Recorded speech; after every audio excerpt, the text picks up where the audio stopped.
గౌరవ సభ్యులందరికీ కూడా నమస్కారం తెలియజేసుకుంటున్నానండి. నేను ఇప్పుడు మరొక అంశాన్ని ప్రస్తావించదలుచుకున్నాను. ఈ మధ్యన అంటే జస్ట్ ఒక 4-5 రోజుల క్రితం పేపర్లో కనిపించినటువంటి ఒక చిన్న న్యూస్ క్లిప్ మీద ఓ నానా యాగి జరిగిపోతుంది.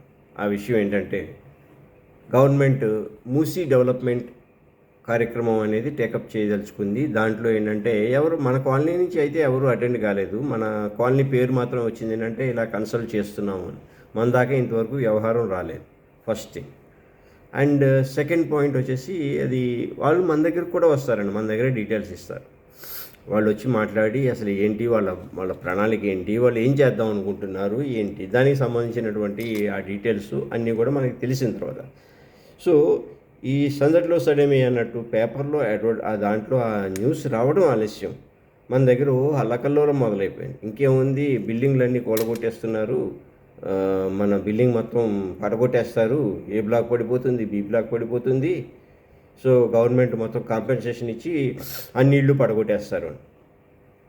ఏమండి, ఇల్లు పడగొట్టడం అనేది అంత చాలా తేలిగ్గా అయిపోయే వ్యవహారం అండి?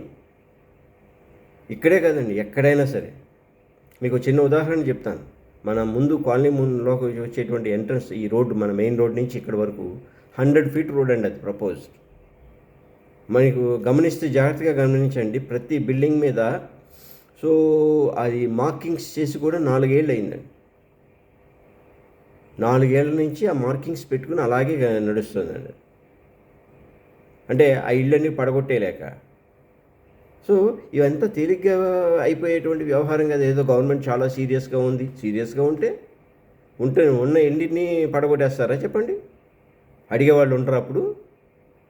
సో ఇవన్నీ ఎందుకంటే మనం ముందుకు మాట్లాడుకుని ఈ లోపల సందడిలో సడమి అని కొంతమంది అంటారు, ఈ మేజర్ వర్క్స్ కలెక్షన్ ఆపేసేయండి, ఎలాగో పడగొట్టేస్తున్నారు కదా, అదేదో పడగొట్టేసిన తర్వాత కాంపెన్సేషన్ తీసుకుని మనం వేరే చోటకి వెళ్ళిపోదాం అనేసి అలాంటి రిప్లైలు కూడా చూశాను అనమాట నేను మన మెసేజెస్ వాట్సాప్లో. ఏంటంటే అసలు ఏమన్నా అర్థం ఉందా? ఇంకా ఆలు లేదు సోలు లేదు, కొడుకు పేరు సోమలింగం అన్నారంట. అసలు మన దాకా ఎంతవరకు వస్తుంది ఏంటి? కొన్ని వ్యవహారాలు ఏంటంటే అదే చెప్పాను కదా, అందరికీ ఏంటంటే పూర్తిగా లోతైన అవగాహన లేకుండా అవగాహన రాహిత్యం అనమాట అండి. ఇది మన కాలనీ యొక్క ఫౌండేషన్స్ తవ్వుతున్నప్పటి నుంచి అది నాకు మరి కరెక్టో కాదో నాకు తెలియదు. నేను విజిట్ చేసినన్నిసార్లు ఐ థింక్ బహుశా మరి ఎవరు చేసి ఉండకపోవచ్చేమో. మన బీ బ్లాక్ పునాదులు తవ్వుతున్నాం, మన సెల్లార్కి పునాదులు తవ్వుతున్నప్పుడు నేను అక్కడ ఉన్నటువంటి ప్రాజెక్ట్ ఇంజనీర్ గారు ఆయన ఉండేవారు, పాపం రిటైర్డ్ ఆఫీసర్ కల్నాల్ గారు ఉండేవారు. సో ఆయన నేను అడిగాను, ఏమండి అంత ప్లేస్ వెనకాల ఉంది కదా, మనం ఇంకా ఫర్దర్గా వెళ్తే మనకి ఇంకా ఇది స్పేషియస్గా వస్తుంది కదండి అని.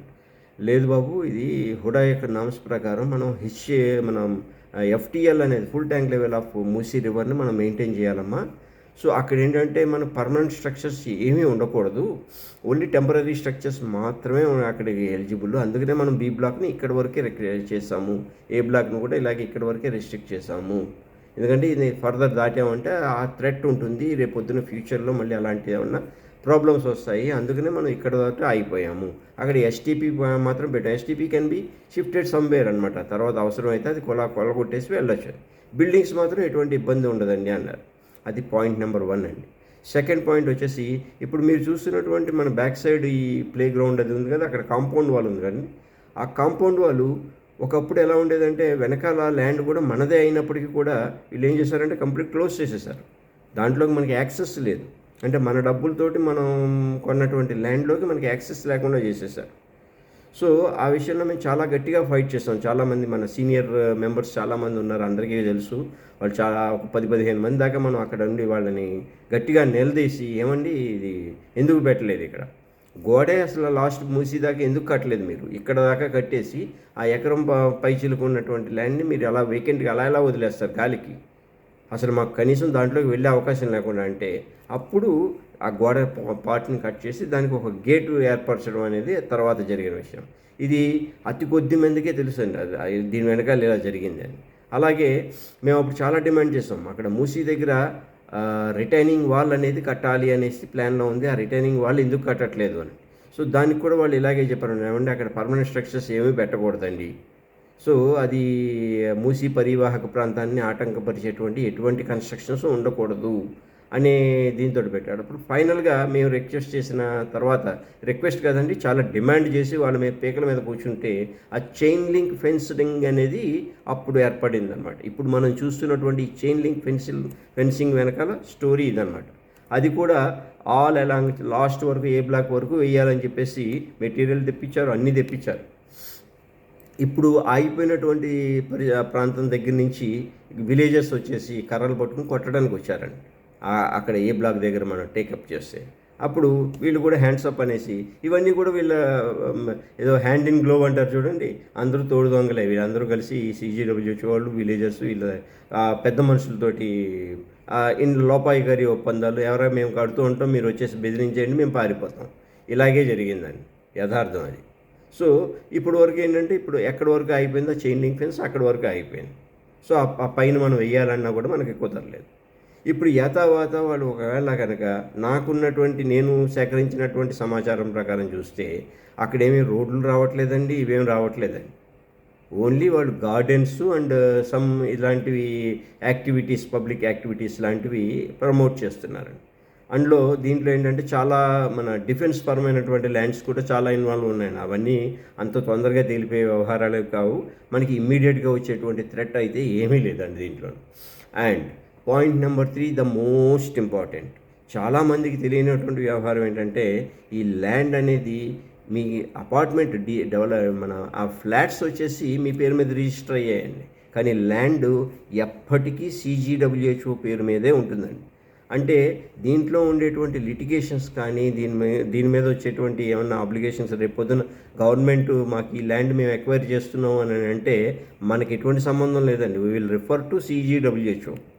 బాబు అక్కడికి వెళ్ళి అడగండి, ఈ ల్యాండ్ ఓనర్ వాళ్ళ దగ్గర కూడా రికార్డ్ అదే ఉంటుంది కదా, ఒరిజినల్ డాక్యుమెంట్ వాళ్ళ దగ్గరే ఉంటుందండి.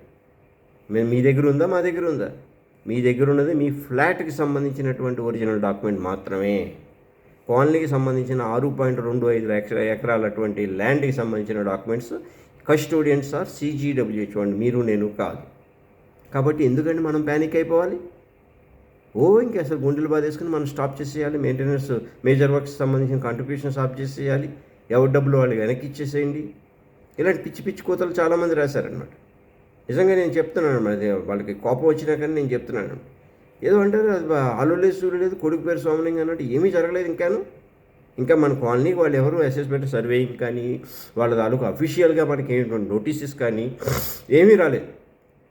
ఇంకేమన్నా మనకు ఉత్సాహం ఉంది అని అంటే అండర్ RTI ద్వారా అడుగుదామండి, వాళ్ళని అడుగుదాం, మా కాలనీ యొక్క ఇంప్లికేషన్స్ ఏంటి, మా కాలనీకి ఎటువంటి ఎఫెక్ట్ అవుతుంది, దీని మూలంగా మీరు చేపట్టబోయేటువంటి ఈ మూసీ డెవలప్మెంట్ మీద మా కాలనీకి కేంద్రీయ విహారీకి సంబంధించిన ఎఫెక్ట్ ఏమవుతుంది, రిమైనింగ్ వాళ్ళతోటి ఏమవుతుంది.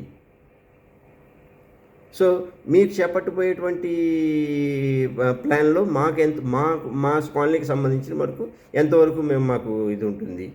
ఇలాంటి విషయాలన్నీ కూడా మనం సేకరిద్దామండి. ఈ లోపల ఎవరైతే ఆశ్వాయికులు ఉన్నారో వాళ్ళు RTI ద్వారా సేకరించండి, మా టీం ప్రకారం మేము మా ఇన్ఫర్మేషన్ మేము గ్యాదర్ చేస్తాం.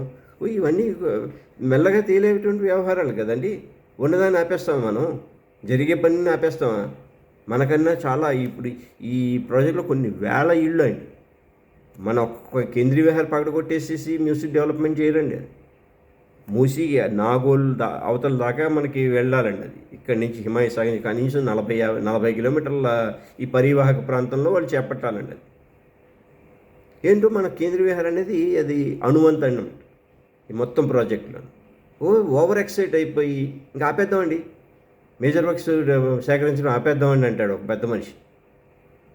ఆపేద్దాం అంటే వాళ్ళ లోపల ఇన్నర్ ఇంటెన్షన్స్ని బయట పెట్టుకుంటున్నారనమాట అండి.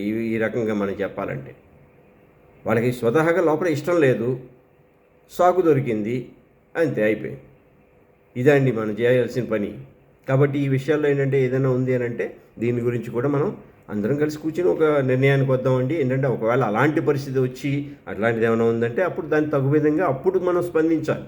ఇప్పుడు కాదు కదండి, ఏదో మబ్బుల్లో నీళ్ళు చూసి కుండలో నీళ్ళు వంపేసుకోం కదండి. అది తెలివైన పని కాదండి, అవివేకమైనటువంటి పని. అంటే ఇప్పుడు మనం డెవలప్మెంట్ పనులన్నీ ఆపేసుకుని వాడు ఎప్పుడు కాంపెన్సేషన్ ఇచ్చాక ఆ కాంపెన్సేషన్ తోటి ఎక్కడ కొనుక్కోవాలని అప్పుడు ప్రణాళిక వేద్దామండి. ఎవరికైనా చెప్తే నవ్వుతారండి.